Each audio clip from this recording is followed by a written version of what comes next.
UP के भदोही से अभी तक की बड़ी खबर। राजधानी एक्सप्रेस से टकराई कार, उड़े कार पर खचे। भदोही जनपद के वाराणसी लखनऊ रेलखंड के मध्य सुरियामा रेलवे स्टेशन स्थित शुक्रवार की देर रात बूम तोड़ते हुए एक कार राजधानी एक्सप्रेस ट्रेन से टकरा गई। घटना के बाद कार पर सवार लोग उतरकर भाग निकले। घटना में कार के परखचे उड़ गए। हादसे के बाद से ही रेलगाड़ियों को काशन पर चलाया जा रहा है। बताया जाता है कि वाराणसी लखनऊ रेलखंड के मध्य स्थित गेट संख्या 43C से शुक्रवार की देर लगभग 11 बजे नई दिल्ली से चलकर वाया वाराणसी होते हुए डिब्रूगढ़ जाने वाली डाउन 20,504 राजधानी एक्सप्रेस गुजर रही थी। गेटमैन के अनुसार उसी दौरान अभया की ओर से आ रही एक कार यूपी 65F8803 में कई लोग सवार थे। रेल फाटक बंद होने के बाद भी कार आगे बढ़ने लगे। उन्हें रोकने की कोशिश की गई, लेकिन गेट तोड़ते हुए रेल ट्रैक पर पहुंच गई।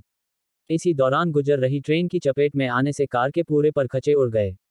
कार में सवार लोग नशे में धुत थे। कार में सवार सभी लोग सुरक्षित बच गए।